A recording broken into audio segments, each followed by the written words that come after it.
नमस्कार। मैं छत्तीसगढ़ के चुनाव कार्यक्रम को लेकर छत्तीसगढ़ अखबार के यूट्यूब स्टूडियो इंडिया आजकल से सुनील कुमार। रोज की तरह आज भी हम एक पहलू पर विश्लेषण के लिए यहाँ मौजूद हैं। हमारे अखबार के राजनीतिक विश्लेषक शशांक तिवारी अपनी पूरी तैयारी के साथ एक एक विधानसभा सीट की जानकारी लेकर, उसके विश्लेषण लेकर वो भी यहाँ मौजूद है मेरे साथ। कल आपने देखा कि हमने किस तरह बस्तर की 12 सीटों का विश्लेषण किया है। जो प्रमुख प्रत्याशी वहां मैदान में रह गए हैं, उनकी एक एक सीट को लेकर हमने वहां पर उनकी जानकारी आपके सामने रखी। हमारी क्या उनके बारे में सोच है, हमारा क्या विश्लेषण है उस बारे में, ये कल हमने आपके सामने रखा। 7 तारीख को, जब आज से समझ लीजिए कुल 9-10 दिनों के बाद में 7 तारीख को जब वोट डलेंगे छत्तीसगढ़ के पहले दौर के मतदान में, उसमें बस्तर की 12 सीटों के अलावा राजनांदगांव और कवर्धा, इन 2 जिलों की 8 सीटें भी शामिल हैं। उनमें इन 2 जिलों की सीटों को किस लिए रखा गया है? क्योंकि बस्तर के अलावा नांदगांव और कवर्धा के कुछ इलाके भी नक्सल प्रभावित माने जाते हैं, इसलिए नक्सल प्रभावित तमाम जिलों को एक साथ ले लिया गया है। नांदगांव और कवर्धा की अधिकांश सीटें नक्सल प्रभावित नहीं हैं, लेकिन चूंकि उन जिलों की कुछ सीटें नक्सल प्रभावित हैं, इसलिए उनको इसमें जोड़ लिया गया है, पूरे जिले को ले लिया गया है। 20 में से 12 सीटों का विश्लेषण आपने कल सुना। 8 सीटों का विश्लेषण लेकर हम आज आपके सामने हैं। शशांक, कवर्धा और राजनांदगांव, इन 2 जिलों के जिन 8 सीटों को लेकर हम यहाँ चर्चा करने वाले हैं, इनमें से कुल एक राजनांदगांव की सीट ऐसी है जो भाजपा के पास है। वहाँ से पिछले मुख्यमंत्री डॉक्टर रमन सिंह उम्मीदवार हैं, पिछली बार भी थे, इस बार भी हैं वो। यही एक सीट, 8 में से यही एक सीट भाजपा के पास है। बाकी तमाम 7 सीटें इन 2 जिलों की कांग्रेस के पास है। अब हम शुरू कर रहे हैं कवर्धा से। कवर्धा में 16 उम्मीदवार मैदान में हैं। कांग्रेस के एक सबसे ताकतवर मंत्री और प्रदेश के अकेले मुस्लिम विधायक मोहम्मद अकबर कवर्धा से उम्मीदवार हैं, लेकिन वहां से बसपा ने भी एक बड़ा दिलचस्प कैंडिडेट खड़ा किया है। मोहम्मद अकबर का नाम चुनाव लिस्ट में, मतदाता सूची में और उम्मीदवार की सूची में अकबर भाई लिखा हुआ है, तो बसपा ने भी वहां से एक अकबर भाई को खड़ा किया है। तो 2 अकबर भाई रहेंगे, नाम से जो धोखा हो सकता है।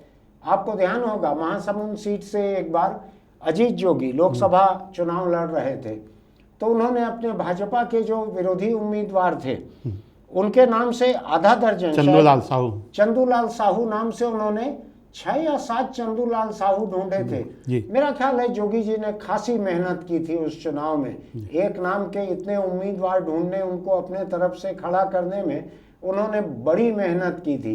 देश में ये सुर्खी बनी थी ये खबर। अभी बसपा या तमाम विरोधी मिलकर कुल एक अकबर भाई ढूंढ पाए हैं कवर्धा में। लेकिन कवर्धा जहां से हम शुरू कर रहे हैं, इसके बारे में मैं 1 मिनट में आपको ये बतलाना चाहूँगा कि पिछले 2 बरस में कवर्धा धार्मिक ध्रुवीकरण के एक केंद्र की तरह उभर कर आया है। यहाँ एक सार्वजनिक जगह पर एक धर्म के झंडे की जगह दूसरे धर्म का झंडा लगाने को लेकर एक तनाव खड़ा हुआ, बवाल हुआ। हिंदू मुस्लिम समुदाय के बीच भीड़ भड़क्का, पथराव, पुलिस के साथ टकराव, ऐसी चीजें हुई। देश भर से बहुत सारे साधु संत कहे जाने वाले लोग, मैं नहीं जानता वो संत है यानी ये कहते हैं लोग, तो मैं मान लेता हूँ, तो साधु संत भगवाधारी पूरे देश भर से कवर्धा पहुँचे। कवर्धा को मान लिया गया कि ये हिंदू मुस्लिम ध्रुवीकरण का एक केंद्र बन गया है। उसको चुनाव तक उस तरह से रखा भी गया। जो केंद्रीय गृह मंत्री अमित शाह अभी राजनांदगांव आए और राजनांदगांव में उन्होंने राजनांदगांव कवर्धा के उम्मीदवारों का परिचय देते हुए जो चर्चा की, उसमें भी उन्होंने सांप्रदायिक और धार्मिक तनाव की बात कही।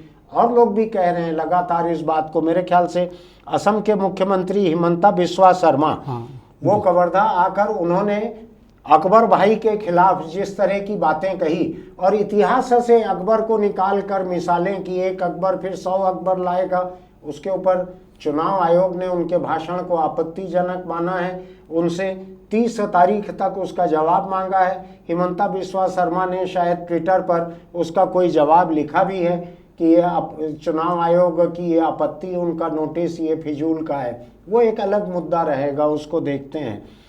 लेकिन कवर्धा जो है एक बड़ा मुद्दा है, क्योंकि कांग्रेस के अकेले मुस्लिम विधायक यहीं से हैं और कोई उम्मीदवार भी नहीं है। कुल एक मुस्लिम उम्मीदवार हैं, कुल एक मौजूदा मुस्लिम विधायक हैं, इसलिए ये एक बड़ा मुद्दा है कवर्धा। और कवर्धा से भाजपा ने टिकट दी है विजय शर्मा को, जो कि उनके प्रदेश के महामंत्री हैं। 2 महामंत्री हैं शायद उनके, 3 महामंत्री हैं। 3 हैं। एक ओपी चौधरी भी हैं जो IAS की नौकरी छोड़कर आए हैं और पिछला चुनाव हार गए थे। इस बार वो रायगढ़ से सीट बदलकर वहां से चुनाव लड़ रहे हैं। तो विजय शर्मा पार्टी संगठन में प्रदेश में एक ताकतवर पदाधिकारी माने जाते हैं।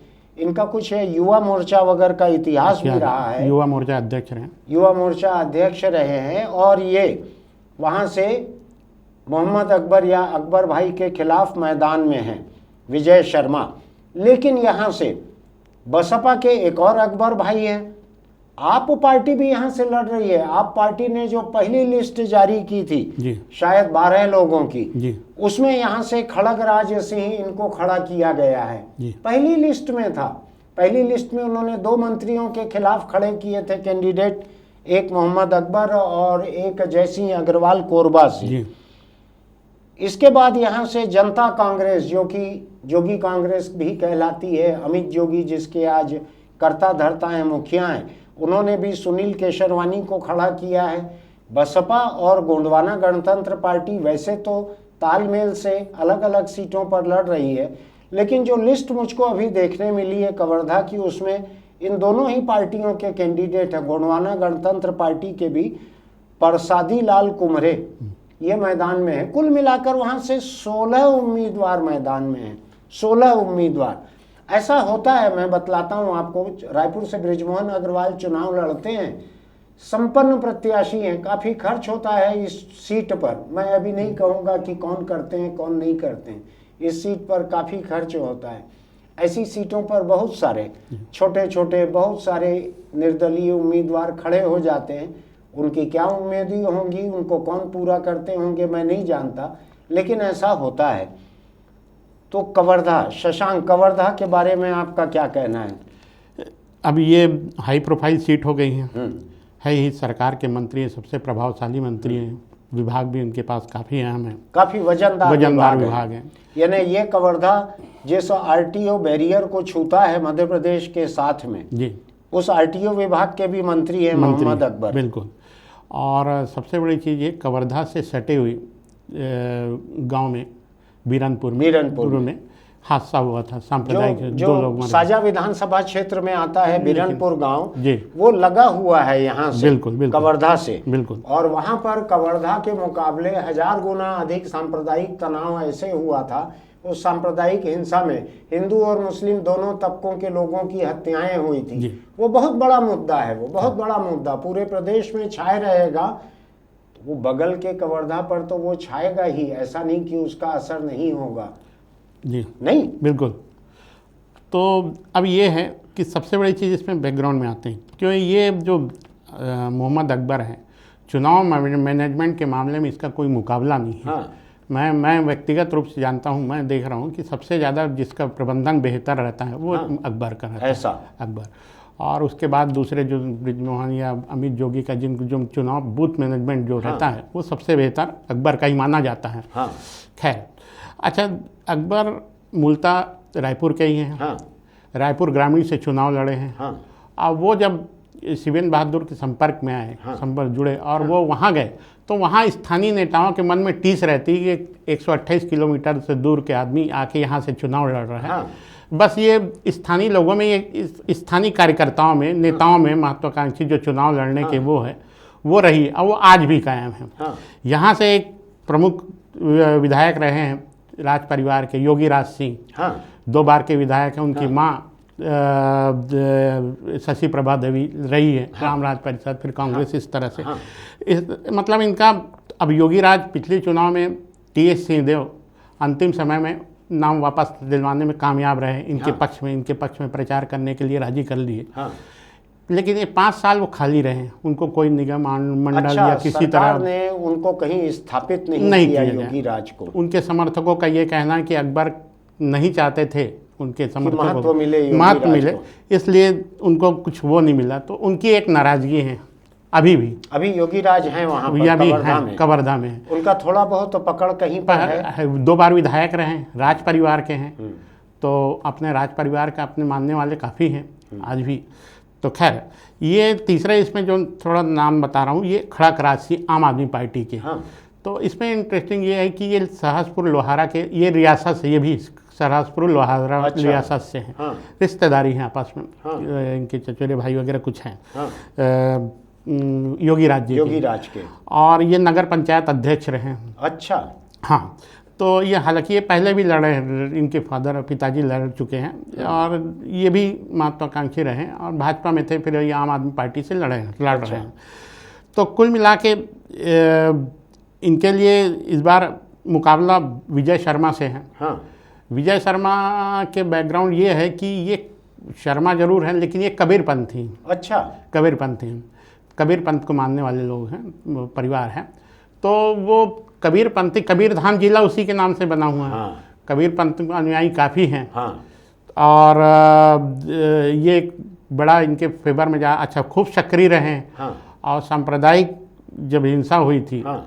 तो एक तरह से खुद को हिंदुत्व के मुखौटे के ये रूप में मोर्चे के सामने सामने थे। ये संतोष पांडे जो सांसद हैं भाजपा के वहाँ के, और ये कई दिनों जेल में भी रहे। अभिषेक सिंह जो कि भूतपूर्व सांसद और वर्तमान विधायक रमन सिंह के बेटे हैं। हाँ। ये लोग सब लोग सामने सामने दिखते थे उसमें। जी, तो ये बहुत सक्रिय हैं। ये जिला पंचायत सदस्य हैं, इनकी पत्नी जिला पंचायत सदस्य हैं रही है। अच्छा।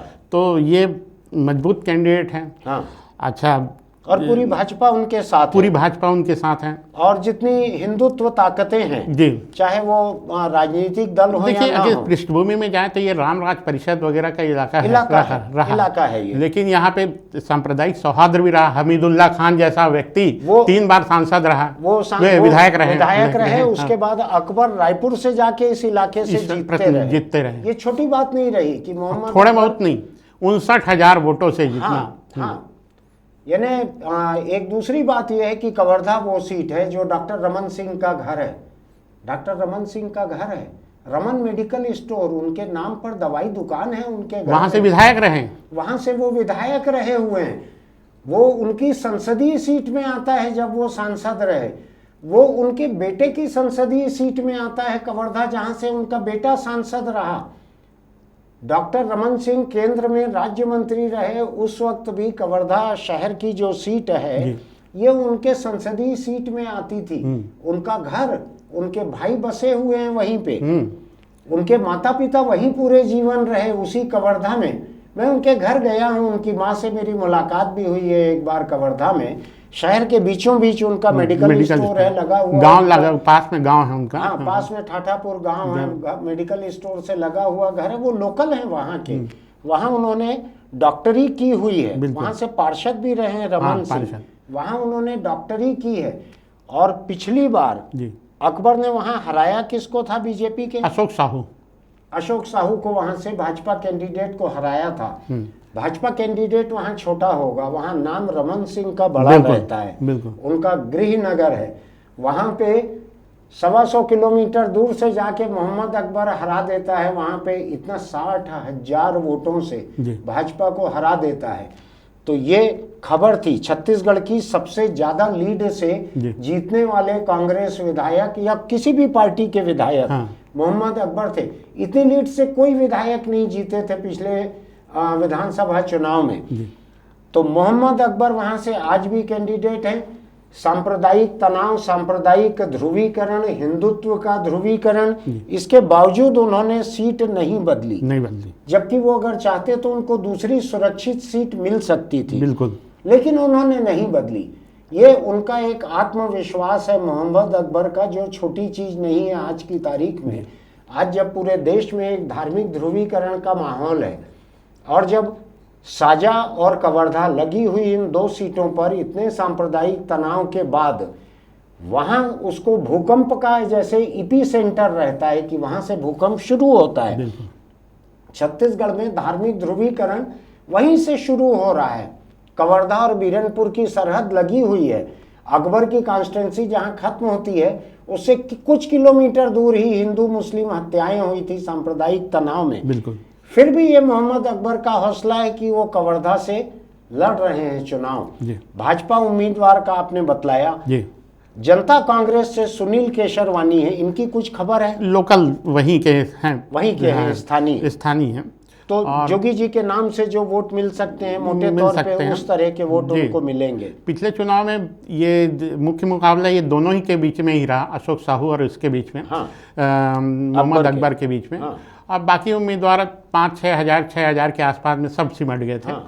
तो बहुत ज़्यादा वो नहीं है। अब ये जोगी जी के नाम से काफ़ी मेहनत कर रहे हैं, बिजनेसमैन हैं वहाँ के। हाँ। जी।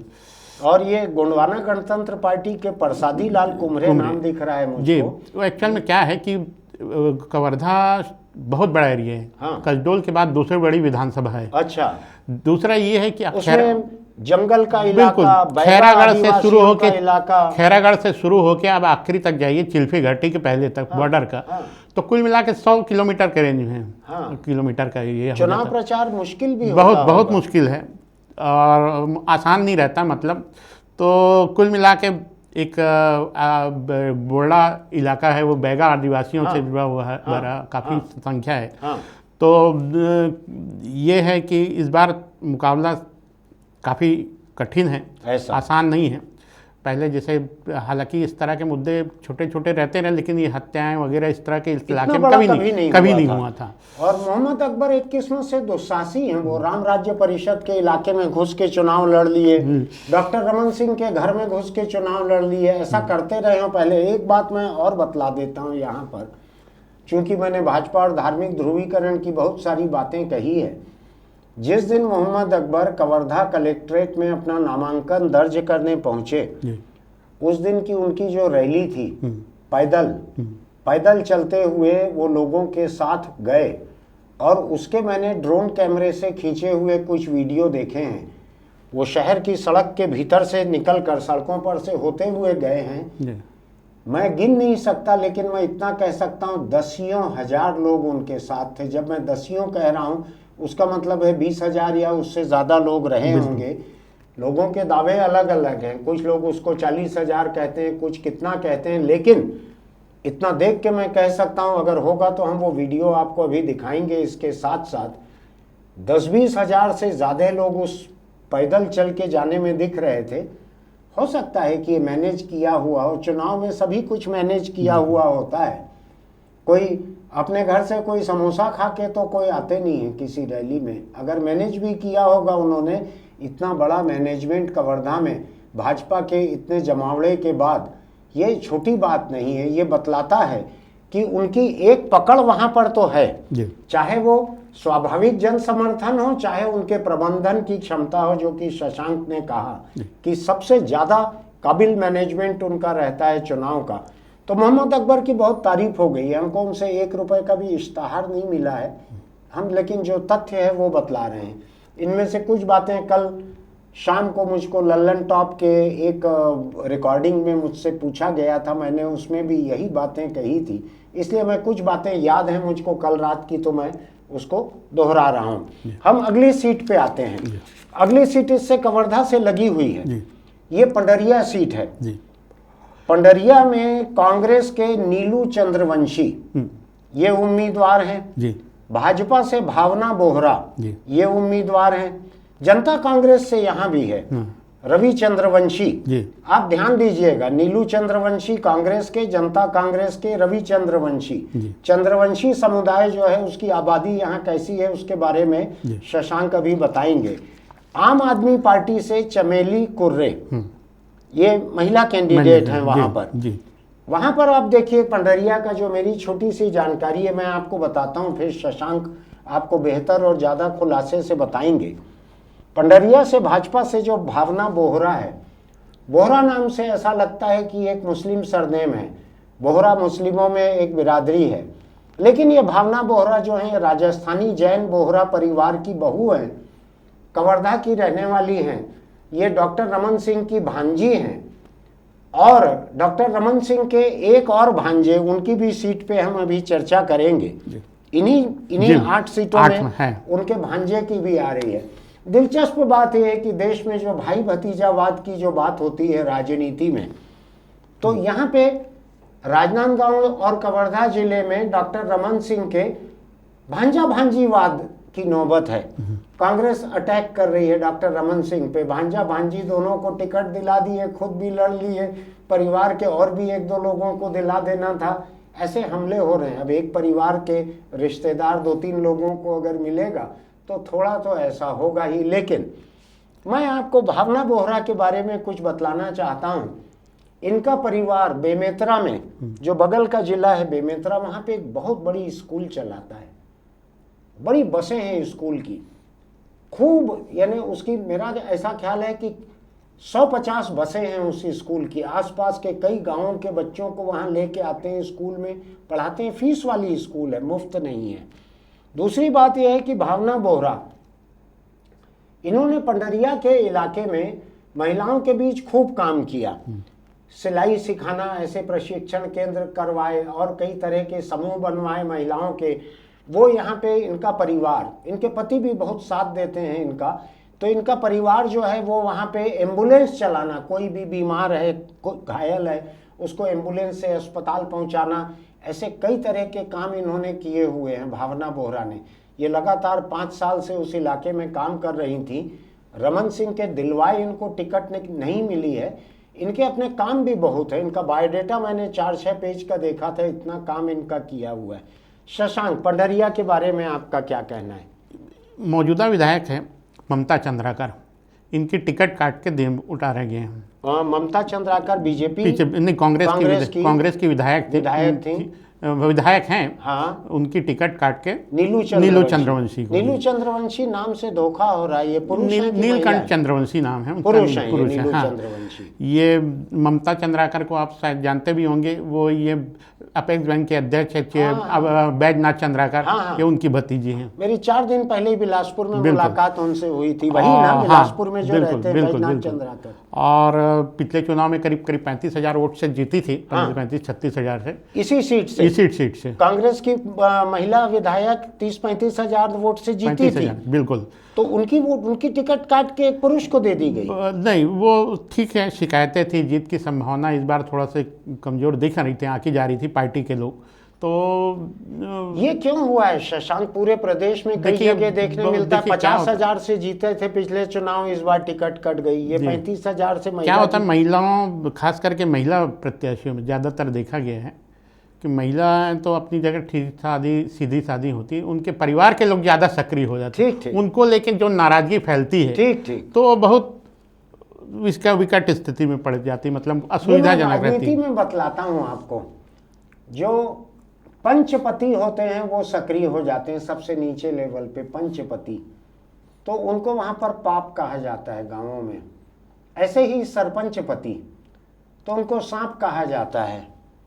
मैंने विधायक पतियों के लिए एक नया शब्द अभी इसी चुनाव में निकाला है, विधायक पति को विपत्ति।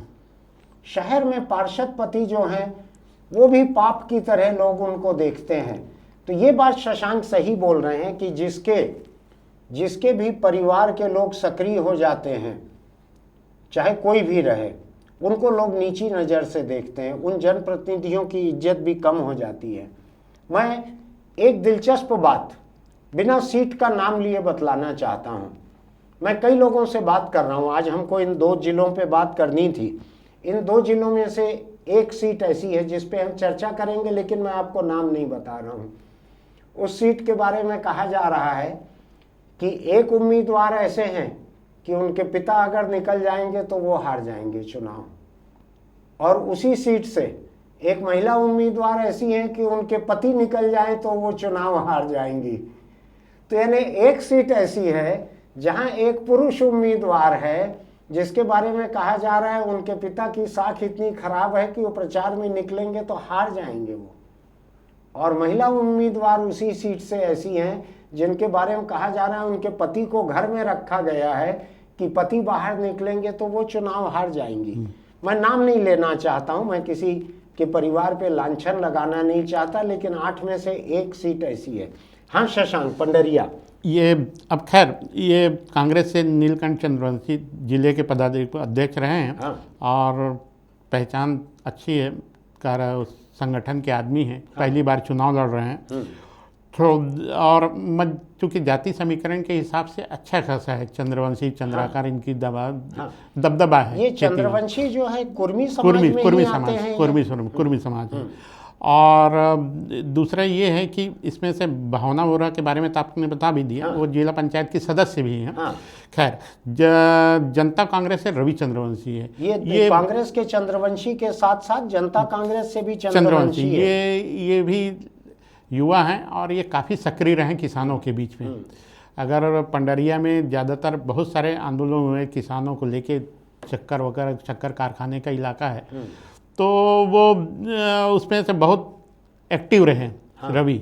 तो पहचान के ये भी संकट नहीं है।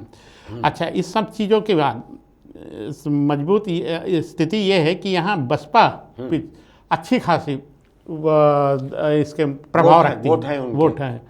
तो पिछले चुनाव में इतने वो जोगी कांग्रेस पार्टी और कांग्रेस का बसपा का गठबंधन था, तब 33,000 वोट मिले थे। 33। अच्छा। और चैतराम राज हाथी छाप पे लड़े थे। हाथी छाप पे। और वही प्रत्याशी चैतराम राज करके हैं, वो फिर से मैदान में हैं अभी हैं। अच्छा। तो अच्छी खासे SC वोटर काफ़ी हैं वहाँ, जिनको पिछले चुनाव में 33,000 वोट मिले थे बसपा कैंडिडेट को, वो अभी मैदान में फिर मैदान में हैं। अच्छा जी। तो वो एक्चुअल में क्या है कि जहाँ बसपा ज़रूरत से ज़्यादा प्रभावशाली रहती है, मतलब काफ़ी प्रभावी रहती है, वहाँ कांग्रेस को ऐसा माना जाता है कि नुकसान होता है, क्योंकि दलित वोटर परंपरागत रूप से कांग्रेस से जुड़े रहे हैं। तो अब ये देखना है कि इस बार गठबंधन नहीं है, दोनों अलग अलग रहे हैं, दोनों अलग अलग है, दोनों के कैंडिडेट हैं। जी। तो कितना क्या कर पाते हैं। लेकिन इनका अच्छा खासा होल्ड भी है। चैतराम चंद्राकर, चैतराज चंद्राकर नहीं है, SC ही है। अच्छा। अच्छा। और आम आदमी पार्टी से चमेली कुर्रे, ये भी उसी वर्ग से हैं। और ठीक है, सक्रिय है, रही है इसे ऐसा। जी। मैं एक बड़ी दिलचस्प बात देख रहा हूँ, जो 4 कैंडिडेट हैं, शशांक ने 5वें कैंडिडेट बसपा के और बतलाए हैं। मेरे पास पंडरिया के जिन 4 कैंडिडेट के नाम पहले से थे, उनमें है नीलू चंद्रवंशी, भावना बोहरा, रवि चंद्रवंशी और चमेली कुर्रे। तो मैं देख रहा हूँ 2 चंद्रवंशी की शक्ल में 2 चंद्र वहाँ पे हैं, और 2 महिलाओं के शक्ल में भी 2 चंद्र वहाँ पर हैं, यानी 4 चांद लगे हुए हैं पंडरिया में। 2 चंद्रवंशी, 2 महिलाएं, 4 चांद वाली कॉन्स्टिट्यूंसी है। देखना है क्या नतीजा निकलता है। अब हम आते हैं खैरागढ़। खैरागढ़ जो है एक और कवर्धा की तरह एक और राज परिवार के प्रभाव क्षेत्र और पृष्ठभूमि वाली कॉन्स्टिट्यूंसी रही है। वहां पर कवर्धा के सिलसिले में योगी राज और उनकी मां का जिक्र शशांक ने अभी किया। खैरागढ़ के बारे में भी वहां के जो विधायक थे पहले, देवव्रत सिंह, जो जोगी कांग्रेस में चले गए थे कांग्रेस से निकलकर, लेकिन वो पहले कांग्रेस के भी सांसद रहे हुए हैं। जोगी कांग्रेस से विधायक बने थे देवव्रत, जोगी कांग्रेस में खुश नहीं थे, उससे बाहर निकलने वाले थे। मुझसे उनकी कई बार चर्चा भी हुई थी कि वो पार्टी छोड़ देंगे। अमित जोगी से उनको शिकायतें रहती थी, जैसा कि जोगी कांग्रेस छोड़ने वाले अधिकतर लोगों को रहती है। प्रमोद शर्मा को वही शिकायत थी, धर्मजीत सिंह को वही शिकायत थी, देवव्रत सिंह को वही शिकायत थी। देवव्रत सिंह दुर्भाग्य से रहे नहीं, गुजर गए वो। तो खैरागढ़ ऐसे राज परिवार की पृष्ठभूमि वाला है। देवव्रत सिंह की माता जी वो भी वहां पे रही हैं, पहले रही है।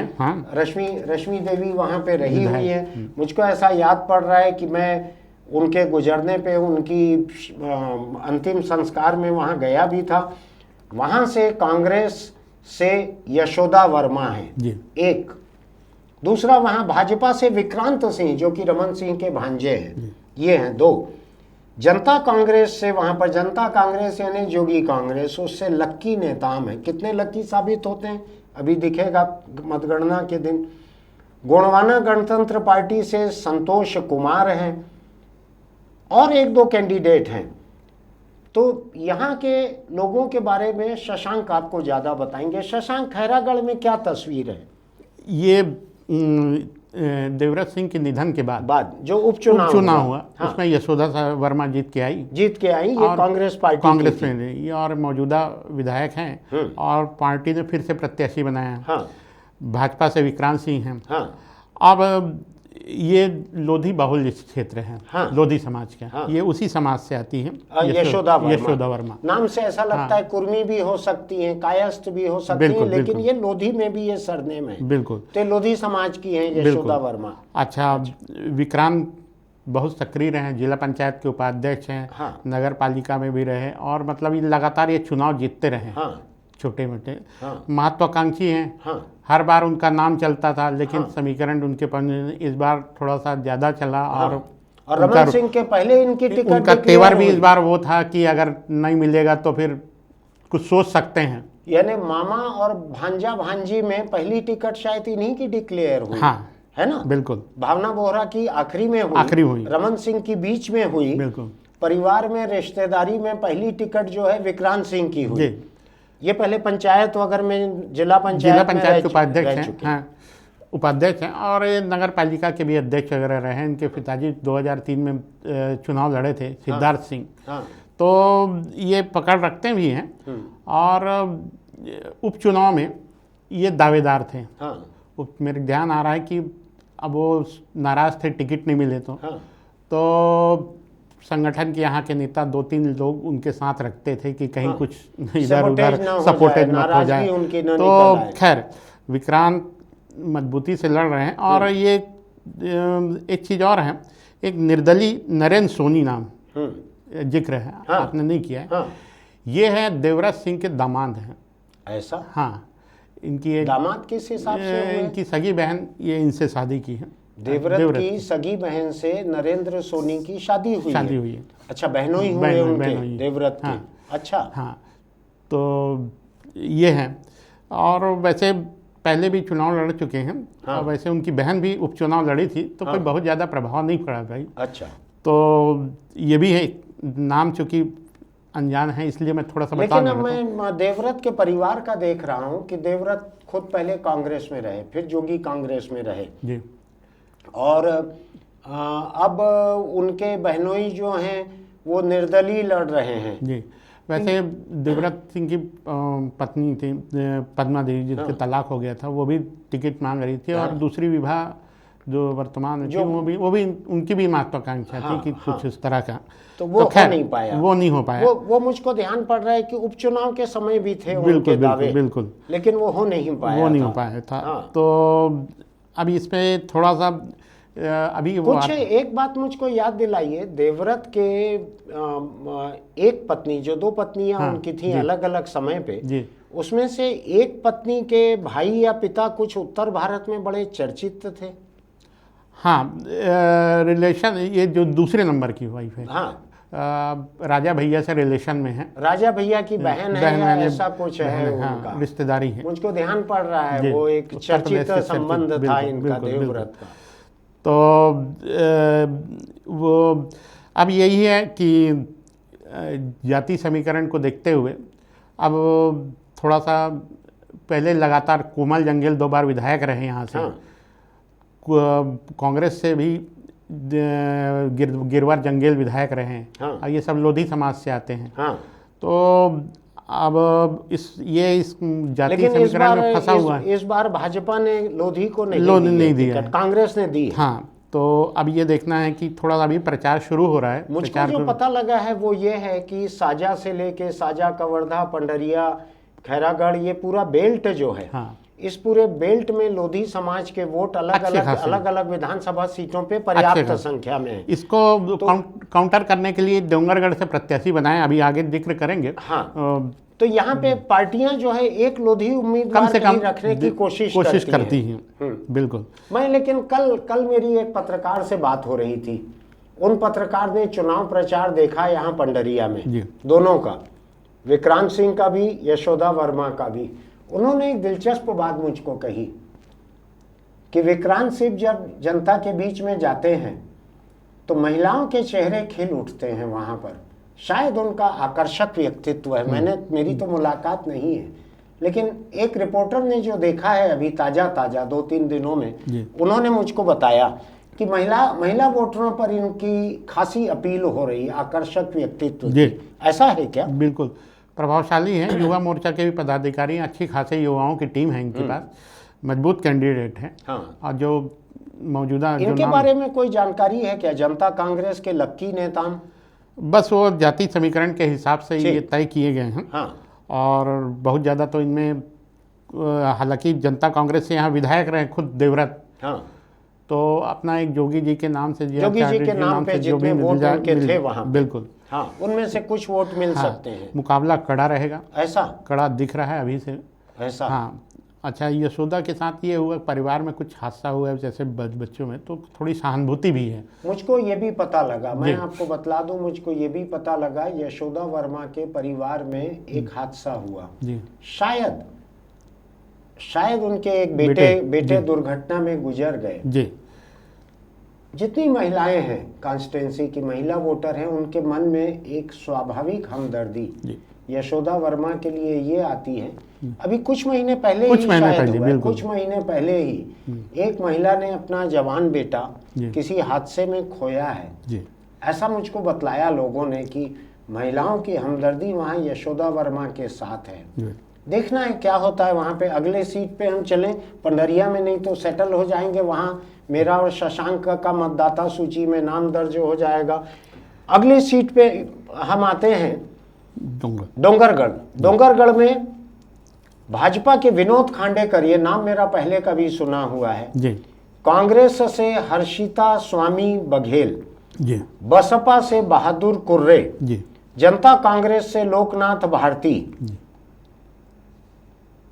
और दूसरे उम्मीदवार हैं जिनके बारे में मैं ज़्यादा नहीं जानता हूं। मैं डोंगरगढ़ को कम जानता हूं। बमलेश्वरी मंदिर पहले मैं गया हूं कुछ मौक़ों पर, और कुछ मेरे परिचित हैं वहां पर, लेकिन मैं डोंगरगढ़ को कम जानता हूं। शशांक, ये आप बताएं वहां के बारे में। अनुसूचित जाति के लिए अभी वहां पे विधायक कौन है? अभी ये बता रहा हूँ, ये अनुसूचित जाति के लिए आरक्षित सीट है। ठीक है। अभी मौजूदा विधायक हैं भुवनेश्वर बघेल, उनकी टिकट काट गई। हाँ। और पिछले चुनाव में अच्छे खासे वोट से जीते थे। हाँ। और उनकी टिकट काट के हर्षिता स्वामी बघेल को दिया गया है। ये पहले भी बघेल थे वहाँ पे विधायक जी, और बघेल को ही दी है टिकट। अच्छा। ये जिला पंचायत की सदस्य हैं। हाँ। और अब पहले अपन जिक्र कर चुके हैं, डॉक्टर टूमल लाल, हाँ, उनके परिवार के सदस्य हैं। हाँ। शायद नातिन है। हाँ। और जिला पंचायत की सदस्य हैं, तो पहचान का तो कहीं कोई वो नहीं है। हाँ। सक्रिय हैं, पढ़ी लिखी हैं। ये आप कांग्रेस की कैंडिडेट हर्षिता के बारे में हाँ। और भाजपा से हैं विनोद खांडेकर, ये 2003 में चुनाव जीते थे। हाँ।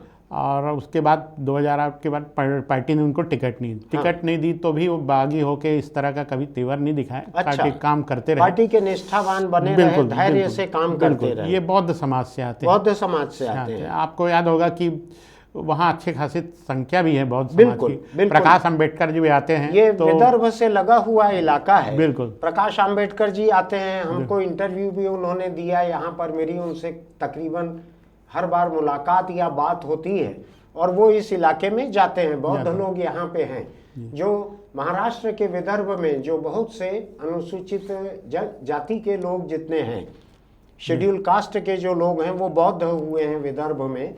वही कुछ यहाँ पर भी है। आप बमलेश्वरी मंदिर की पहाड़ी देखेंगे तो वहाँ से आपको बहुत बड़ी खुली बौद्ध प्रतिमा भी दिखती है। वहाँ पे कार्यक्रम भी होता है। बौद्ध लोग वहाँ पर्याप्त संख्या में हैं। तो विनोद खांडेकर जो हैं, ये बौद्ध समाज के हैं। बिल्कुल ठीक। अब ये है कि कांग्रेस के भीतर भुवनेश्वर को टिकट नहीं मिलने थे, स्वाभाविक रूप से उसमें नाराजगी थी। हाँ। ऐसा संकेत दे रहे थे कि वो चुनाव लड़ सकते हैं। हाँ। अन्य पार्टी के लोग उनसे संपर्क भी किए। ठीक। लेकिन चुनाव नामांकन आते आते तक वो शांत पड़ गए। हाँ। और शांति है। ठीक। तो मोटे तौर पे कांग्रेस को कोई सेबोटेज अभी तक नहीं दिख रहा है। वैसी संभावना भी कम है। हाँ। और थोड़ा अब चूँकि यहाँ सीएम बगल की सीट से गिरीश देवांगन वगैरह लड़ रहे हैं। हाँ। सीएम आके जा चुके हैं, एक बैठक ले चुके हैं, काफ़ी कुछ ठीक ठाक करने की कोशिश हुई है और हुई भी रही है। मुझको ये कांग्रेस की जो कैंडिडेट हैं हर्षिता स्वामी बघेल, जी इनकी एक तस्वीर अभी किसी ने मुझको भेजी थी। जी ये और महिलाओं के साथ सिर पर कलश रखे हुए जी ये मंदिर जा रही हैं, बिल्कुल ऐसी एक फोटो अभी आई थी। जी। और ये 2008 के बाद चुनाव पहली बार लड़ रहे हैं, 2003 के बाद हाँ, थोड़ा कौन? सा विनोद खांडेकर। विनोद खांडेकर। अभी तो थोड़ा गैप हो चुका है। और फिर भी मोर्चे पर डटे हुए हैं। यानी किसी यूनिवर्सिटी में इतने समय बाद वो आगे पढ़ाई करते तो एक गैप सर्टिफिकेट उनको देना पड़ता। बिल्कुल। जनता के बीच अब गैप सर्टिफिकेट ऐसा नहीं लगता। जी, मुकाबला कड़ा है, मतलब थोड़ा इनके लिए दोनों ठीक हैं ठीक है, कैंडिडेट। दोनों ठीक है। हाँ। और अब ये बसपा के यहाँ बहादुर कुर्रे कौन है? बहादुर कुर्रम लोकल लीडर हैं, ठीक। बसपा से शुरू से जुड़े रहे हैं। और बसपा शुरुआत में तो बहुत अच्छा करती रही है, लेकिन धीरे धीरे उनका वोट का ग्राफ है वो गिरते रहा। लेकिन जैसा कि आप बतला रहे हैं कि ये अनुसूचित जाति के ही हैं, जी शेड्यूल कास्ट के हैं विनोद खांडेकर। जी बसपा का भी जो वोट का जो बेस रहता है जी वो शेड्यूल कास्ट वोट ज्यादा रहता है जी उनका। जी तो बसपा वहां जितने भी वोट काटेगी जी पाएगी, जी उसमें से ज्यादा खतरा ये है कि वो विनोद खांडेकर भाजपा के वोट रहेंगे, ऐसा खतरा है? दोनों का तरह रहेगा ऐसा? हाँ, भाजपा की तरफ कम होगा, ये इनकी तरफ ज्यादा रहेगा। कांग्रेस के भी वोट काटेंगे। अच्छा। अब जनता कांग्रेस यानी जोगी कांग्रेस, अमित जोगी कांग्रेस, यहाँ से लोकनाथ भारती कैंडिडेट हैं, क्या है इनका? अभी वैसा कुछ नहीं है। पिछली बार गठबंधन में था, चुनाव था, तो बहुत ज़्यादा वोट मिले नहीं थे उस समय। ठीक। जनता कांग्रेस ये प्रभावी उपस्थिति नहीं दर्ज करा। इस बार अलग अलग हैं। हाँ।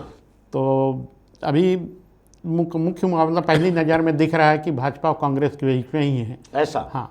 और जो नाम है कुछ कैंडिडेट के, इनमें कोई बहुत चर्चित नाम नहीं, चर्चित नहीं है। ठीक है, हम आगे चलते हैं, डोंगरगांव पे आ जाते हैं।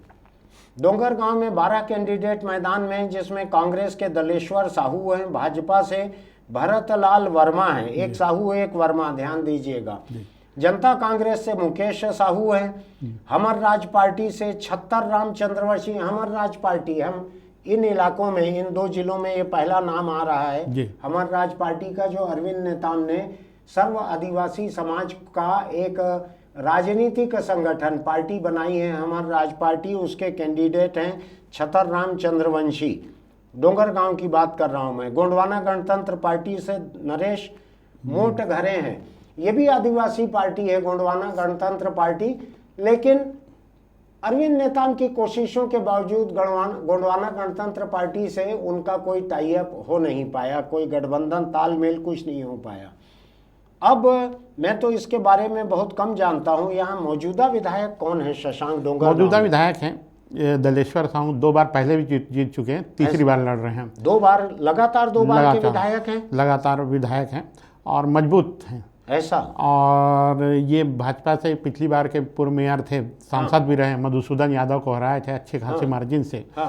और भाजपा से जो कैंडिडेट दिए हैं ये भरतलाल वर्मा, ये लोधी समाज से आते हैं। अच्छा। हाँ, यानी जैसा ऊपर यशोदा वर्मा खैरागढ़ से कांग्रेस की जो है वो लोधी समाज से हैं जी, ऐसा डोंगरगांव में भाजपा ने भरतलाल वर्मा को दिया है जो लोधी समाज के हैं। जिला पंचायत के अध्यक्ष रहे। अच्छा। तो जिला पंचायत के अध्यक्ष होने के नाते जिला पंचायत वो सभी जिला पंचायत के अध्यक्ष का मतलब तो एक विधानसभा सीट से ज्यादा पे इनका कैबिनेट मंत्री का दर्जा रहता है उनको। हाँ, एक तरह से। हाँ।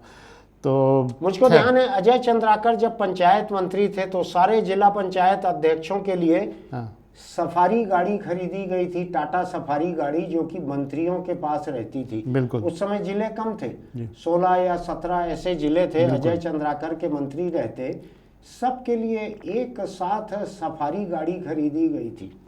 कई गांवों में तो गलियां इतनी सक्रिय हैं कि सफारी गाड़ी घुस भी नहीं पाती होगी, लेकिन खरीदी गई थी। ऐसे ही था ना? बिल्कुल। हाँ। अच्छा, इन सब चीज में एक नाम है हमर राज पार्टी के छत्तर राम चंद्रवंशी। हाँ।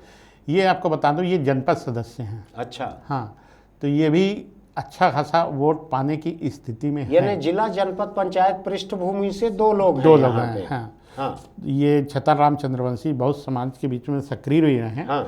और ये चंद्रवंशी ट्राइबल हैं ये। अच्छा, ये ट्राइबल है? ट्राइबल हैं। हाँ। अच्छा। तो वो मैं कुर्मी चंद्रवंशी नहीं, समझ रहा था। हाँ अच्छा, हाँ, तो ये जनपद सदस्य हैं। हाँ, यहाँ हाँ। आदिवासी वोट हैं इस हाँ, इलाके अच्छे में? हैं। और बाकी और भी उम्मीदवार हैं, गुरवाना गणतंत्र निर्दलीय लड़ भी रहे हैं, लेकिन मुख्य मुकाबला और एक तरह से कितने वोट खींच पाते हैं, कितने वोट करते हैं चंद्रवंशी, हाँ।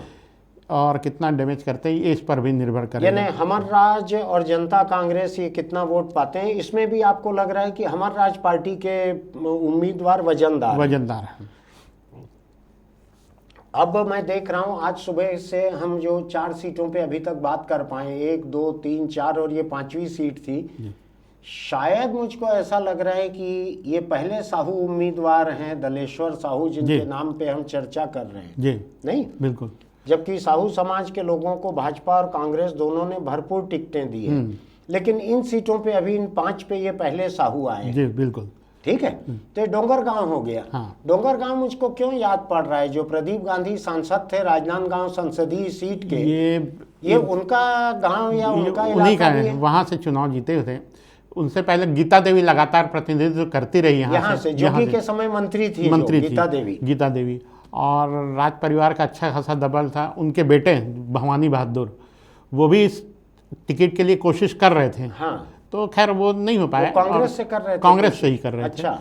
तो खैर ये जो प्रगतिशील किसान हैं, ये दलेश्वर साहू हाँ। लगातार जीते हैं, जिला जनपद से जिला पंचायत सदस्य, फिर विधानसभा। ये और इस गीता तरह- देवी का नाम निकला जी। तो मुझको याद आ रहा है कि गीता देवी वहाँ के राज परिवार की भी हैं और वो जोगी के समय मंत्री भी थी। जी, लेकिन उनके साथ में एक चर्चा और रहती थी कि उनके पति जो थे जी, शिवेंद्र बहादुर जी। शिवेंद्र बहादुर, उनसे अलग रहती थी वो, जी, और शिवेंद्र बहादुर अपनी अलग रह रही पत्नी को नीचा दिखाने के लिए जी, हर बार शायद अपने ड्राइवर को खड़ा करते थे गीता देवी के खिलाफ। जी, थोड़ा पता लगाइएगा आप भी, मुझको तो याद है।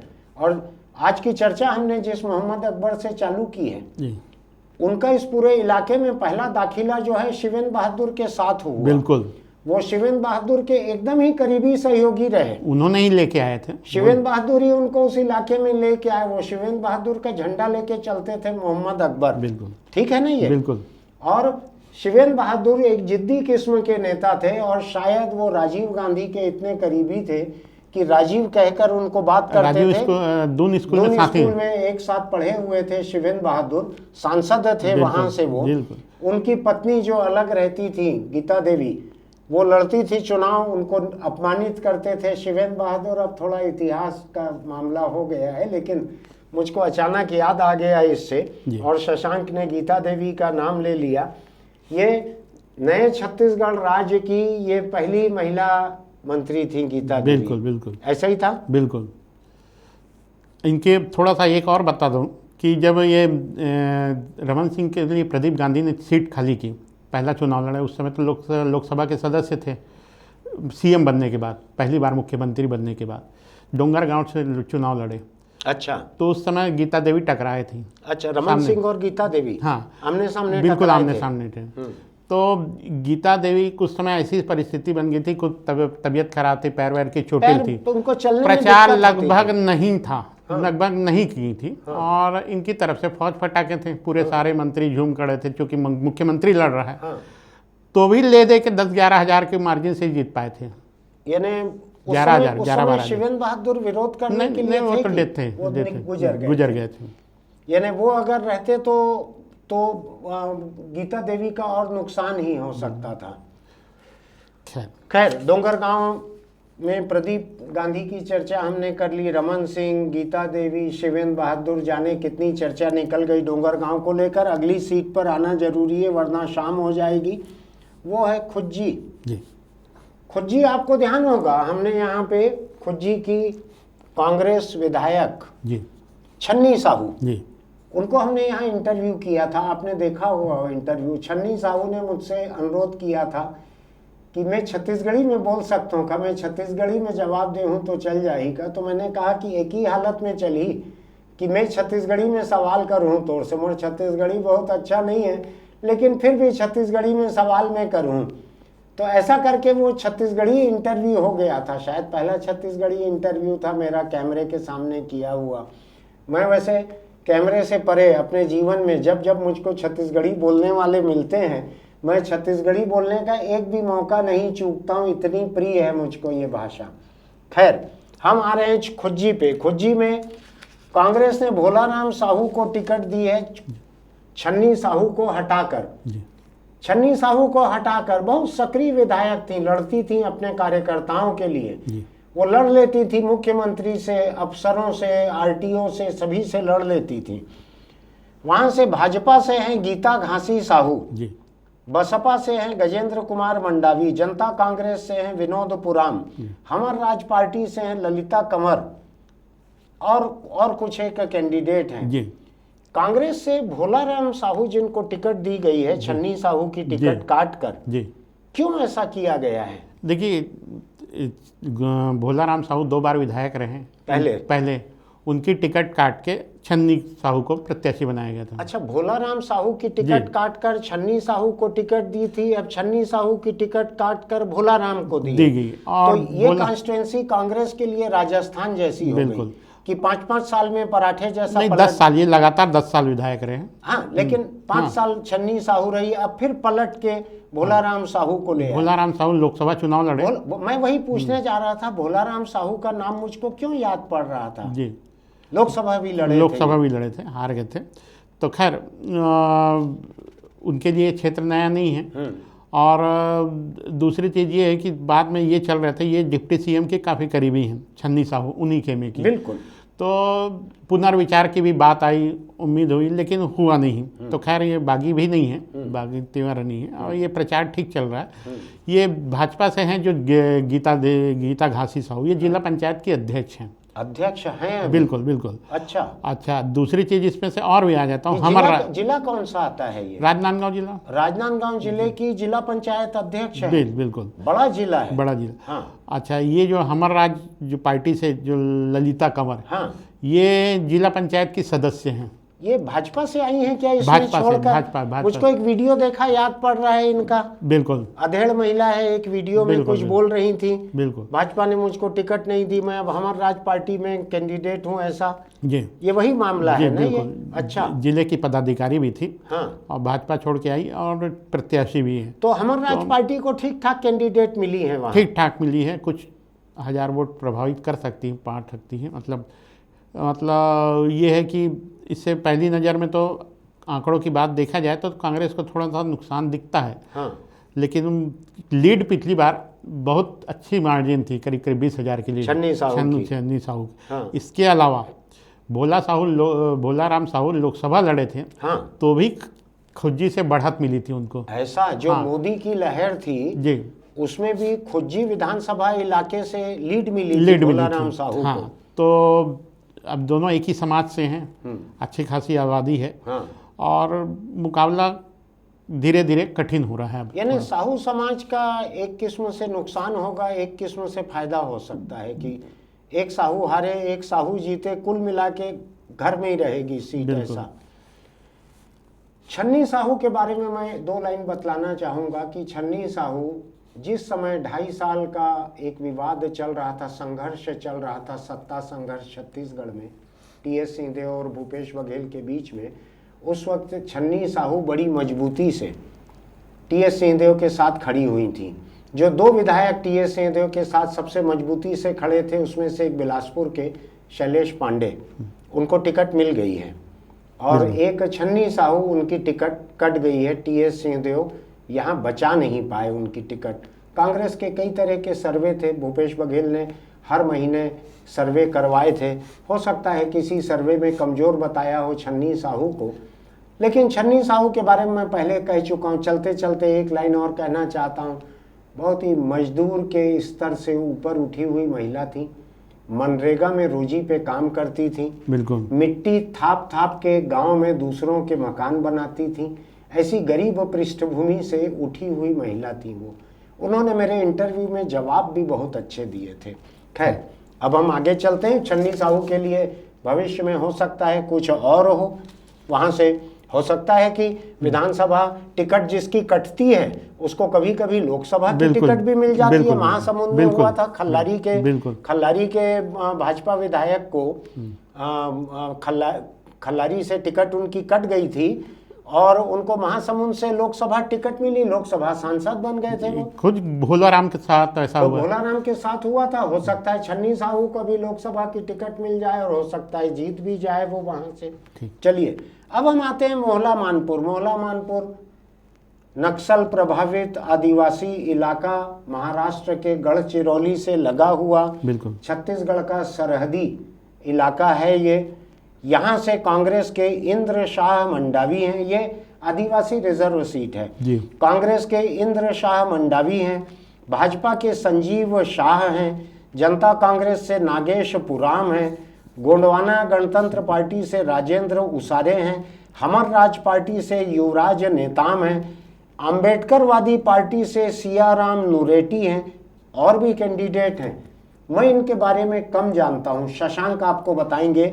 शशांक, क्या है यहाँ का सीन? अभी वहाँ विधायक कौन थे? अभी मौजूदा विधायक को ही फिर से रिपीट किया गया है। इंद्र शाह मंडावी अभी हाँ। कांग्रेस के विधायक थे। इन्हीं को दोबारा दी गई है टिकट। ये आबकारी अफसर रहे हैं। अच्छा। हाँ, और भाजपा से राज परिवार के रहे हैं, सदस्य पुराने विधायक थे। हाँ। 2008 तक रहे संजीव शाह। हाँ। उनको 15 साल बाद मौका मिला है फिर ये से। पहले विधायक रहे हैं संजीव शाह। हाँ, हाँ। 10 साल रहे हैं। हाँ। तो अब इसमें एक चीज़ इंटरेस्टिंग ये है कि पिछले बार जनता कांग्रेस की यहाँ अच्छी खासी उपस्थिति थी। अच्छा।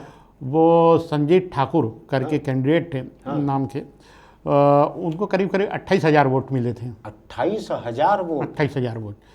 तो वो फिर 28,000 पाके भी तीसरे नंबर पे थे। अच्छा। और संजीत ठाकुर फिर अभी हाल में ये कांग्रेस में आ गए हैं। अच्छा। हाँ, यानी कांग्रेस का बड़ा गेन हो गया उस कॉन्स्टिट्यूएंसी में। दूसरा ये है कि ये इंदर शाह मंडावी के खिलाफ नाराजगी तो बहुत थी, लेकिन अब धीरे धीरे आगे बढ़ रहे हैं। अच्छा। संजीव शाह लोकप्रिय हैं, रियासत अम्बागढ़ चौकी रियासत से जुड़े हैं, परिवार के हैं। हाँ। और इनकी साख अच्छी है। अच्छा। मजबूत कैंडिडेट है, लेकिन ये लंबा, वही जो विनोद खांडेकर के साथ हुआ, ये लंबा गैप हो चुका है। ये गैप सर्टिफिकेट वाले हैं बिल्कुल। तो अच्छा, थोड़े से ये है कि एक हाल में एक घटना हुई थी। एक नक्सलियों ने हम एक बीजेपी के कार्यकर्ता को मार दिया था, जिसको लेकर भाजपा के लोगों ने रिपोर्ट दर्ज कराई थी एक सरजू टेकाम नाम के आदिवासी नेता के खिलाफ। बिल्कुल। कि इन्होंने मारने की धमकी दी थी जी। शायद कल उसको अरेस्ट भी किया गया है सरजू टेकाम जी। हाँ, यही घटना बोल रहे हैं ना? यही घटना है। हाँ। थोड़ा सा वहाँ उस इलाके में कुछ रिमोट एरिया में नक्सल प्रभावित भी है। नक्सल प्रभावित होने के कारण वह पूजा पद्धतियों को लेकर काफ़ी विवाद हुआ है, चलता है। मैं थोड़ा सा सुधारना चाहूँगा।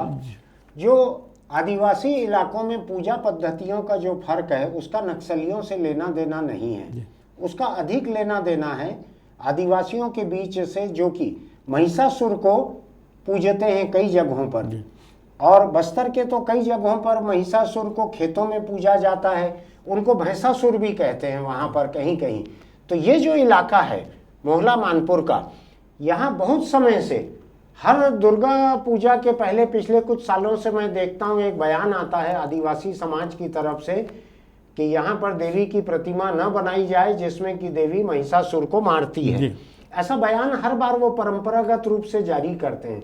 लेकिन ये केवल छत्तीसगढ़ की बात नहीं है, ये झारखंड में भी है, ये दक्षिण भारत के कई राज्यों में भी है कि वहाँ देवी महिषासुर को मारे ये लोगों को बर्दाश्त नहीं है, लोग महिषासुर की पूजा करते हैं। ये मानपुर मोहला का जो इलाका है ये कुछ उसी तरह का है। मुझको हर साल पहली बार तो मैंने देखा, कुछ साल पहले तो मैं हड़बड़ा गया था कि ये वहाँ क्या तनाव हो रहा है। ये फिर पता लगा कि आदिवासियों के बीच में महिषासुर को इस तरह से मारे कोई देवी, ये उनको बर्दाश्त नहीं था। उन्होंने इसका विरोध किया था कि ऐसा दुर्गोत्सव न बनाएं जिसमें कि महिषासुर को मारा जाए। यही विवाद। हाँ। अब कुल मिला के थोड़ा सा अशांत हुआ है। हाँ। अशांत है क्षेत्र। हाँ। अब इसी बीच में सब चुनाव भी हो रहे हैं। इन सब के बीच में जनता कांग्रेस एक नागेश पुरम करके हैं। हाँ। तो पुराम करके नाम के प्रत्याशी हैं और ये नए हैं, और लेकिन पहले जितने 28,000 वोट मिले थे। हाँ। उसको वो पाने की कैपेसिटी है कि नहीं है, ये अभी लेकिन बात कुछ है। तो पा सकते हैं। कुछ तो 28 थे तो 28 से 8 तो हो सकते हैं शायद। बिल्कुल। और गोंडवाना गोंडवाना से- गणतंत्र पार्टी से राजेंद्र कुमार उसारे हैं। और ये ठीक ठाक गोंडवाना गणतंत्र पार्टी का कुछ हिस्सों में प्रभाव है। अच्छा। हाँ, अब कितने वोट ये वोट में प्रभाव अब कन्वर्ट होते गोंडवाना हैं देखना है। गणतंत्र पार्टी के जो मुखिया थे हीरा सिंह मरकाम, जी वो अब नहीं रह गए। उनके बेटे अब शायद मुखिया हैं इस पार्टी जी के। जी और हीरा सिंह मरकाम के समय जितना प्रभाव था वो अभी नहीं रह गया है जी पार्टी का। बिल्कुल। हाँ। तो अब इन सब घटनाओं के कारण अब थोड़ा नज़दीकी मुकाबला दिख रहा है। ऐसा। जी। और हमर राज पार्टी के युवराज नेताम, ये कहाँ के युवराज हैं? यहीं के हैं, लोकल लीडर हैं। हाँ। युवा सर्व आदिवासी समाज में सक्रिय रहे हैं हाँ। और उन्हीं को ही प्रत्याशी बनाए हैं।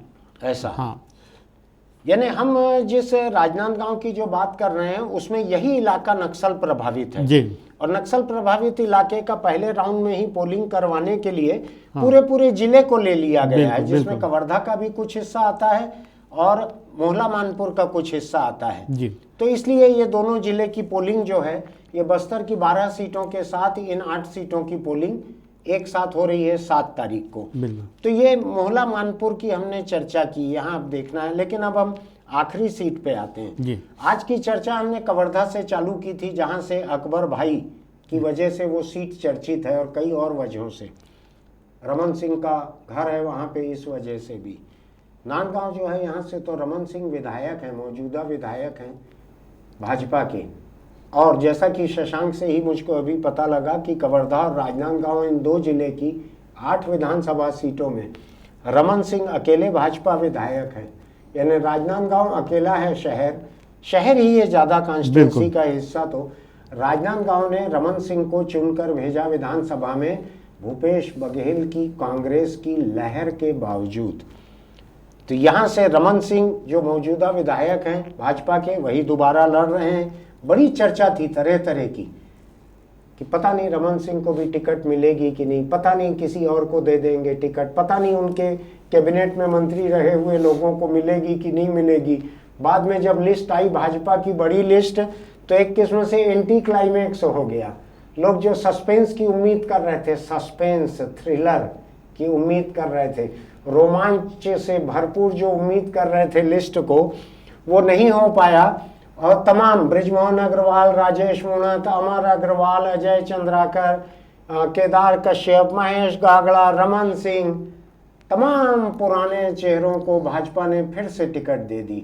रमन सिंह उनके मुखिया हैं। बिल्कुल। पिछले 15 साल जो मुख्यमंत्री रहे, जिनकी अगुवाई में चुनाव लड़ा गया, भाजपा 15 सीटों पे आ गई थी, शायद 49 से 15 पे आई थी बिल्कुल। भाजपा। इन्हें 1/3 से कम हो गई थी सीटें रमन सिंह की अगुवाई में, लेकिन खुद जीत गए थे। तो वो रमन सिंह यहाँ पे हैं। कांग्रेस से गिरीश देवांगन के बारे में एक दिन हम और चर्चा कर चुके हैं कि गिरीश देवांगन मुख्यमंत्री के एकदम ही करीबी निजी दोस्त, बाल सखा या कॉलेज सखा, सहपाठी, ऐसी कई बातें उनके बारे में लोग जानते हैं। मुख्यमंत्री भूपेश बघेल ने अपने सबसे करीबी सहयोगियों में से एक को नांदगांव में रमन सिंह के खिलाफ उतारा है, बाहर से भेजा है, दूर से। इस इलाके से कोई गिरीश देवांगन का कभी लेना देना रहा नहीं। तो ऐसी हालत में मुख्यमंत्री ने, मेरा ये मानना है कि अपनी खुद की प्रतिष्ठा यहाँ दांव पे लगाई है, जो कि छोटी बात नहीं है। 5 साल अगर आपने देखा होगा तो भूपेश बघेल की तोप का निशाना रमन सिंह की तरफ रहा हर दिन। शायद 5 साल में कोई भी दिन ऐसा नहीं रहा जब भूपेश बघेल ने रमन सिंह पे हमला नहीं किया। आज उन्होंने अपना एक दस्ता जो है सैनिक, एक कमांडो यहाँ भेज दिया है गिरीश देवांगन की शक्ल में। बिल्कुल। कांग्रेस के जो बाहरी हैं वहाँ पे, रमन सिंह इतने बाहरी हैं कि कई बार सांसद, विधायक रह चुके हैं। कवर्धा पहले नांदगांव का हिस्सा था, तो वो उस जिले के हैं। गिरीश देवांगन एकदम ही बाहर के हैं। मामा परिवार वगैरह है, रिश्तेदारी वगैरह वहाँ काफ़ी उनकी, ननिहाल है ननिहाल उनका। अब यहाँ बसपा से बिंदु फुले और अंबेडकरवादी पार्टी से भी ढालचंद साहू है जी।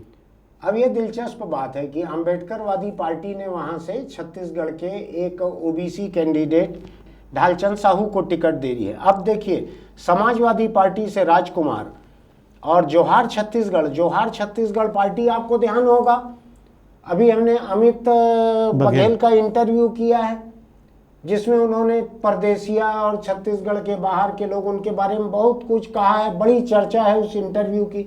उसका दूसरा हिस्सा अभी थोड़ी देर में हम पोस्ट करने जा रहे हैं। ये इंटरव्यू आप जब देख रहे होंगे तब तक अमित बघेल का इंटरव्यू का दूसरा हिस्सा पोस्ट हो चुका होगा। तो उनका भी कैंडिडेट यहाँ पे है, जोहार छत्तीसगढ़ का मनीष देवांगन, और भी कुछ कुछ कैंडिडेट हैं। शशांक, आपका क्या कहना है राजनांदगांव के बारे में? 29 प्रत्याशी मैदान में हैं। बिल्कुल, इसमें ज़्यादातर तो ठीक है, एक ही थोड़ा सा बाकी के मुकाबले कांग्रेस भाजपा से अलग ये है कि बसपा की बिंदु फूले, वहाँ बिंदु फूले का मतलब ये है कि अम्बेडकर नांदगांव शहर में बौद्ध समाज के वोटर हैं। ये दलित प्रत्याशी और अम्बेडकरवादी पार्टी के ओबीसी प्रत्याशी हैं। बिल्कुल। और एक नाम आखिरी में दिख रहा है, वो है सुदेश टीकम। ये किसान नेता हैं, कई बार गए हैं, और जो कलेक्ट्रेट में जो घेरा डाला था किसानों का, ये उसके मुखिया थे। बिल्कुल। और मुझको जो ध्यान पड़ता है कि वो छत्तीसगढ़ के किसी भी कलेक्ट्रेट का सबसे बड़ा घेरा था किसानों का। बिल्कुल। किसान आंदोलन सही मायने में सुदेश टीकम अगुवाई में चला था। वो भी इस चुनाव में है, मैदान में ये हैं इंडिपेंडेंट, लेकिन इनके साथ उतने किसान कलेक्ट्रेट का घेरा डाल के बैठ गए थे, डेरा डाल के। बिल्कुल वही है ना ये? बिल्कुल। वो हालांकि पहले चुनाव लड़ चुके हैं इधर उधर, लेकिन बहुत ज़्यादा वो नहीं रहे, और इस बार फिर से मैदान में है। और भाजपा से तो चर्चित चेहरा ही है ही। गिरीश देवांगन को लेके मुख्यमंत्री खुद भी दिलचस्पी दिखा रहे हैं। स्वाभाविक दिलचस्पी है।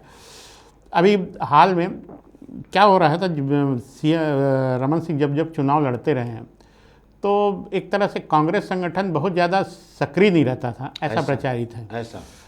तो बूथ में कार्यकर्ता नहीं मिलते, बड़े नेता इधर उधर चले जाते थे। अब वो बात नहीं रही। अब वो बात नहीं देखी। अभी बीच में सब प्रमुख दावेदारों की बैठक ली सीएम ने खुद होकर, और एक एक वार्डों की जिम्मेदारी भी खुद दी और सख्त हिदायत दी है, क्योंकि पिछले चुनाव में सीएम रमन सिंह का मुकाबला करुणा शुक्ला के साथ था। बहुत नज़दीकी मुकाबला था। उस समय भी ऐसी स्थिति थी कि कई जगह पोलिंग बूथ में कार्यकर वो नहीं थे, वो एजेंट नहीं थे, क्योंकि करुणा शुक्ला भी बाहर से गई थी। बाहर से भी गई थी, खैर बाहर से गई थी, ठीक है, लेकिन वो लोकल लीडर भी बहुत ज़्यादा एक्टिव नहीं थे। तो एक तरह से रमन सिंह के प्रति उनका, लेकिन इस बार भूपेश बघेल की व्यक्तिगत निगरानी में कांग्रेस के लोकल लीडर वैसा रुख नहीं दिखा सकेंगे। इनकी निगरानी वहाँ मजबूत रहेगी भूपेश बघेल की। तो अब यहाँ पे इन दो के अलावा आपको कोई कैंडिडेट, एक बसपा की बिंदु फुले का बोल रहे हैं कि अम्बेडकरवादी दलित कैंडिडेट हैं ये, अभी तक बाकियों का बहुत ज़्यादा प्रभावी दमदारी उपस्थिति दिखी नहीं है। लेकिन सुदेश टीकम का नाम आपके निर्दलीय लोगों की लिस्ट में है तो आखिर में, लेकिन ये बड़े किसान नेता हैं, प्रभावशाली किसान नेता हैं। अब देखना है। अब ये नांदगांव के आसपास पूरा गांवों का इलाका है, किसान काफ़ी हैं, और देखना है कि कितना क्या कन्वर्ट कर पाते हैं अपने पक्ष में किसानों को। ये सारी बातें हैं। देखिए, ये आज की 8 सीटों की बात हमारी राजनांदगांव और कवर्धा की यहाँ पर पूरी हो रही है, लेकिन मैं राजनांदगांव की सीट की बात खत्म करने के पहले ये बतलाना चाहूँगा, अगर भाजपा सत्ता में आती है, विपक्ष में तो रहेगी ही रहेगी, कम से कम सत्ता में भी आ सकती है। चुनाव के नतीजे किसने देखे? उस हालत में भाजपा के छत्तीसगढ़ के जो सबसे बड़े नेता रहेंगे, रमन सिंह उस वक्त भी उनमें से एक गिनाएंगे, बड़े नेताओं में से। ये किसी भी पद के लिए दावेदार हो सकते हैं। और अगर मान लीजिए यहाँ पर भाजपा की सरकार बनाने की कोई नौबत नहीं रहेगी, तो जैसा कि कई लोगों में चर्चा है कि ये कहीं राज्यपाल बना के भी भेजे जा सकते हैं, जैसे कि रमेश बैस भेजे गए थे। फिलहाल वो दमखम के साथ वहाँ पर चुनाव लड़ रहे हैं। नांदगांव उनका बहुत देखा भाला है, कई चुनाव लड़े हैं, कुछ जीते हैं, कुछ हारे हैं, वो उसको अच्छे से जानते हैं। उनका बेटा वहाँ से सांसद रहा हुआ है, वो भी उसको जानता है, उनके समर्थक भी वहाँ पे रहे हुए हैं, तो वो मजबूत कैंडिडेट हैं वहाँ भाजपा की तरफ से। शायद उनसे मजबूत कैंडिडेट वहाँ पे मिलना मुश्किल था। कांग्रेस के तरफ से कैसे कैंडिडेट हैं? मुख्यमंत्री खुद ही वहाँ पर लड़ रहे हैं, ऐसा आप मानकर चलिए। हम बाकी इलाकों की सीटों को लेकर आपके बीच आएंगे। फिलहाल जो 7 तारीख को जो वोट होने थे 20 सीटों पर, उसमें से 12 पे हमने कल चर्चा की थी, 8 पे आज चर्चा की है। आपको ये चर्चा कैसी लगती है आप नीचे टिप्पणी में लिखिएगा, लेकिन उसके साथ साथ आप हमारे वीडियो को सब्सक्राइब कीजिएगा, नोटिफिकेशन की बटन दबाइएगा, लाइक भी कीजिएगा। हमारा पेट उसी से जुड़ा हुआ है, आपके लाइक करने से ही 5-10 पैसा मिलता है यूट्यूब से, और टिप्पणी कीजिएगा। इसके अलावा मेरी एक छोटी सी अपील ये है कि 7 तारीख को जहां पर मतदान है, जिन 20 सीटों की हमने चर्चा की है, हमने इतनी मेहनत की, इतनी चर्चा की, इन 20 सीटों पे वोट डालने के लिए आप जरूर जाइएगा। बिल्कुल सोच के रखिए, तय करके रखिए, और कोई काम उस दिन का मत रखिए। सरकारी छुट्टी रहती है, बैंक की छुट्टी रहती है, स्थानीय छुट्टी रहती है। अपने दोस्तों के साथ, परिवार के साथ वोट डालने जरूर जाइए। हम फिर मिलते हैं।